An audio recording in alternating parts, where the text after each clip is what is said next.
Why is using native content so important when it comes to learning English? That's what we're going to talk about today because you're an English learner and you're using content to learn English, of course. You might be using my content like my podcasts, my podcast episodes, right? Or maybe those YouTube videos that I used to make that are titled A1 English Listening Practice. You know what I'm talking about. None of that content is native level content. Okay. Even this content, what you're watching right now, this video, is not native level content because I'm talking more slowly. I'm talking slower than how I would normally talk, right? So you might not use native content in your English learning process.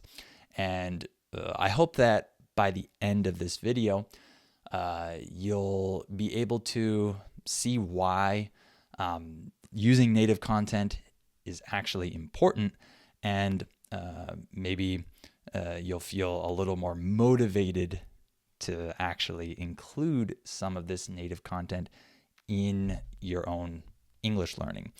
First of all, what is native content?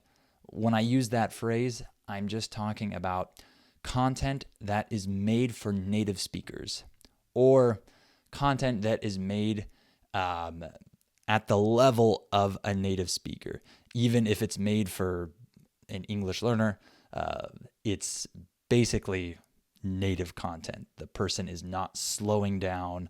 They're not modifying what they're saying. It's just native speech. Okay. So why am I making this video? I'm making it because I get people who comment on my video, on my different videos, all the time saying, when are you going to make C1 videos? When are you going to make C2 videos? I've gotten so many comments like that over the years. It's a very, very common thing that I see people request. So I wanted to make this video to talk about this topic of C1 or C2 level content and why you'll never see me make videos titled C1 listening, C2 listening. That will never happen. And I'm going to tell you why. And I do want to say that even though you'll never see videos of mine with that title, C1 English Listening Practice, right? I don't think I ever made one of those, right? I think maybe B2 long ago, right? But I wouldn't even do that anymore. But definitely not C1 or C2.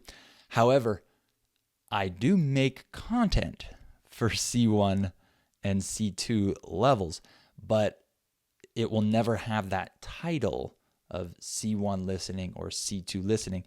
That might sound a little strange to you, but I'll explain why in just a little bit. So I do make content for that level, but I will never make guided content that is meant for you to practice that says C1 listening or C2 listening. So I know that's confusing, but I'll explain that more towards the end of this video, okay? So first of all, what is the problem with searching for content that is C1 or C2, okay, instead of just searching for native level content, right? So instead of you just, searching, like looking up a video based on the title of something you're interested in, like how to fix a car or whatever. That's kind of a silly title, but you get my point. Instead of just watching videos that are made for native English speakers, native content, you try to find C1 videos or C2 videos? Well, someone who has a C1 level in a language is fluent in that language. Okay? If you have a C1 level in English, you are fluent in English. Okay? I don't think there's any debate about that. All right? Because really, if you have a C1 level in a language, that means that you're not just fluent, you're advanced in that language. Okay? I think that most people, I would guess, would consider that if someone has a B2 level in a language, then they're fluent. Okay? I would say that. For me personally, that would be my criteria. If someone has a B2 level in English, I would say that person's fluent in English. Of course, they're still going to make mistakes, right? They're still going to say things that don't sound natural. They're going to do that kind of stuff, of course. But they're fluent, right? They can easily have conversations about tons of different topics and manage those conversations well. They can probably live in the country where the people speak that language, and they can, do pretty well in that country, probably.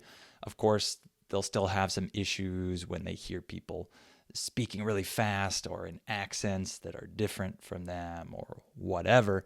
But in general, they can probably do pretty well in that country and adapt, and then maybe reach a C1 level after a while, and then have a really just normal, pretty easy life in that country, right?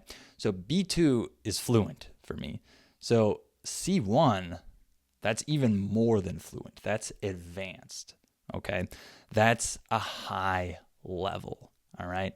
And so if someone is trying to reach a C1 level in a language, like if you're searching for C1 English courses or C1 content to practice your listening or whatever, this is a problem because, like I just said, C1 is advanced. You are beyond fluent at that point. And the problem is that, in my opinion, nobody gets fluent in English or any other language without using native content. If you never use native level content in your English learning journey, I think, in my opinion, you probably won't become fluent. That probably won't happen. You definitely won't become advanced. You definitely won't reach a C1 level. But I don't even think that you'll reach a B2 level, to be honest. Okay? So you see the problem there. If your goal is to become fluent or advanced in English and you don't use native level content, you're not going to reach that level. I don't think I've ever met someone who is fluent in a language that they learned as a foreign language who didn't use native level content. I don't think that exists, to be honest. And I'm really sure it doesn't exist in terms of reaching a C1 level in a language, okay? So that's a problem because non-native content, like what you're listening to right now, is altered, right? I'm not speaking exactly how I would speak when I talk to someone here in the US, okay? I'm talking in an altered way. I'm changing the way that I speak so that you can understand me more easily. I'm not speaking super, super slow and with super easy words. In these videos that I've been making recently, I'm actually using some pretty complex words and phrases and structures. So I'm not saying this is low-level content. It's not that, right? But this isn't native content. This isn't how you would hear me talk to someone from my country. If you want evidence of that, try listening to one of my U.S. Conversation podcast episodes. Some people message me. Recently, someone messaged me and said, I was shocked when I heard you in one of those U.S. Conversation episodes because you spoke really differently from how you speak in these videos or in my normal podcast episodes. So what I'm saying is you're listening, you're watching right now, you're listening to this content. This is not native level content. This is altered. It's either, when you listen to non-native content, it's either slowed down, like what I'm doing right now. I'm slowing down my speech, or the person is using words and phrases that are easier to be understood, right? Kind of like in my normal podcast episodes, I might choose some structures that are just easier to understand, or if I use a structure, a word, a phrase that's harder, that's more like native, let's say, then I will usually define it. I'll tell you what it means, okay? So I alter the way that I'm speaking, all right? So if you only use this type of content, you will not reach an advanced level, period. I'm sorry. I know that this content is comfortable for you. I know that many of you feel really, really good because you can understand me well. You feel like you're improving because you are, right? Your listening is getting better. That's fantastic. But the bad news is that if you only use this type of content, then you won't reach an advanced level, okay? And so the issue with using C1 content or C2 content is that if that content is altered, if it's not exactly native level content, then it's not C1 or C2 level content, okay? So after, let's say, B1, really, you should just search for native content, okay? If there's some content that is labeled C1 and it's not native content, then it's not suitable for C1 level, okay, for a C1 level. In order to reach a C1 level, you have to use native content, okay? So that might just be my personal preference, but I don't think it is, okay? If, for example, I probably have a C1 level in Spanish. That's probably what my level is. I don't know if it's low C1 or mid C1 or whatever. That's probably my level. When I, am listening to native level content in Spanish, when I hear my wife talk in Spanish, when I'm with my wife's family and they're talking to each other, I understand what they're saying. I'm not lost and needing to write down everything I didn't understand and, hey, hold on, repeat that. Obviously, there are a couple words here and there after I listen to them for 2 hours or whatever that I might not have understood because they're super informal phrases or whatever. But in general, I understand native content and I'm at a C1 level, right?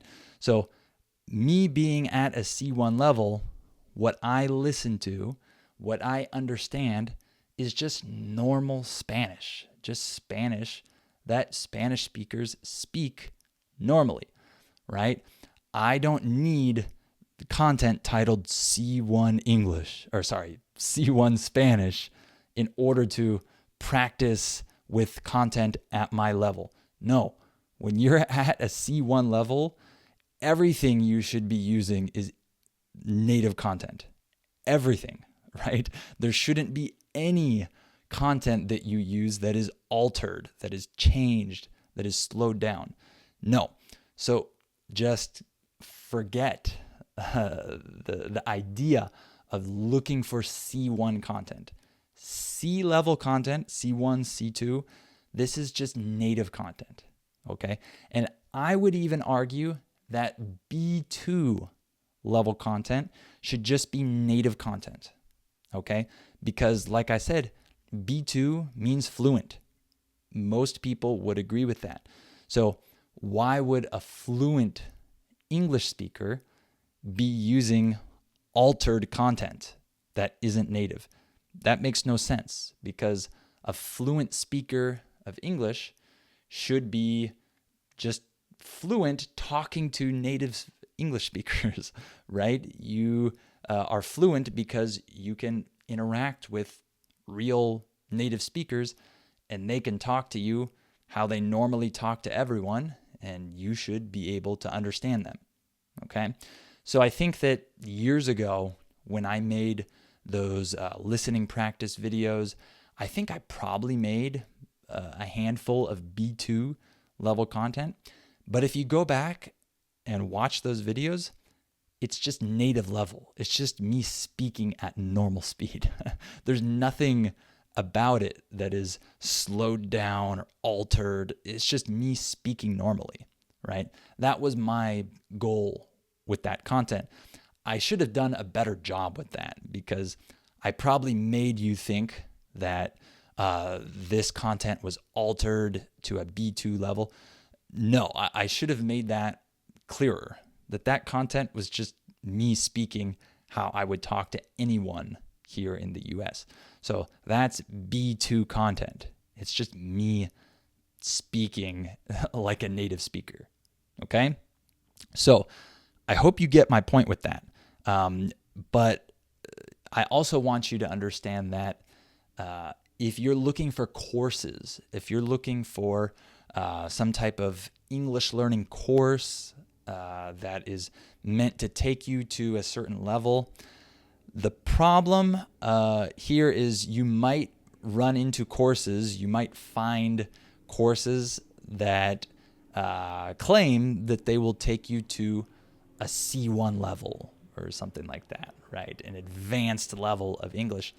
That's an issue because, like I just said, in order to be at a C1 level, you need to be able to interact with the real world, with native English, without any problem.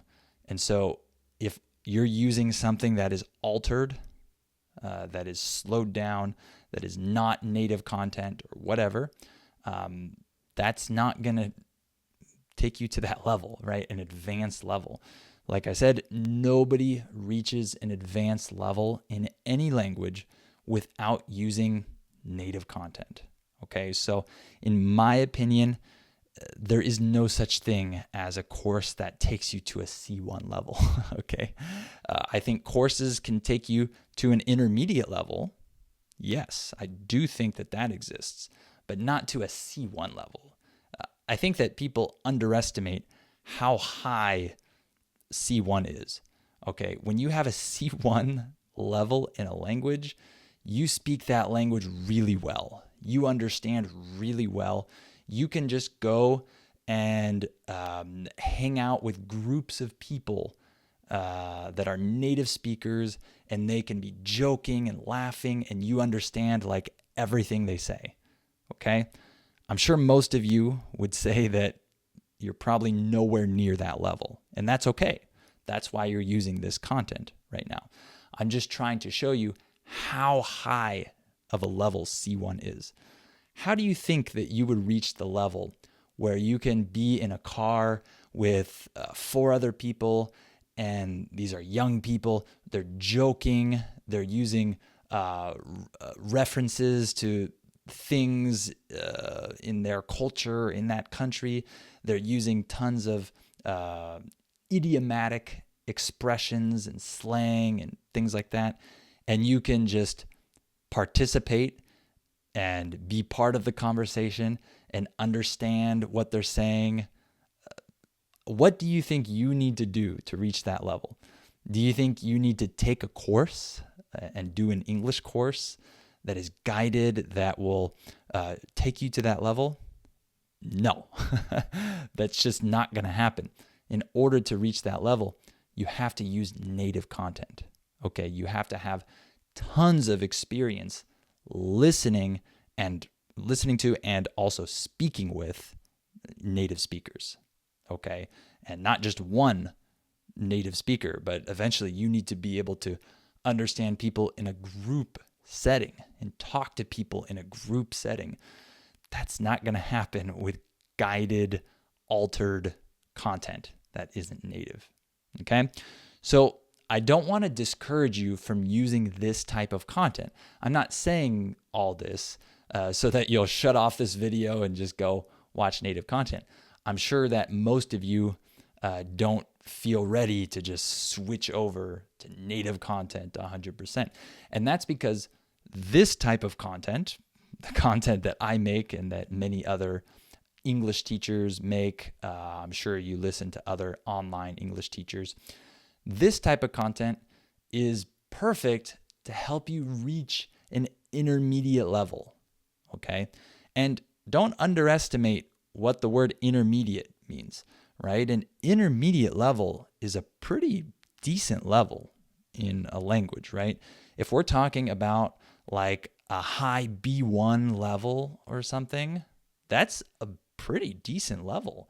If you have a high B1 level in English, you can interact pretty well. You're like just, a little bit away from being fluent, really. So that's great. So don't underestimate that. Whoops, sorry about that.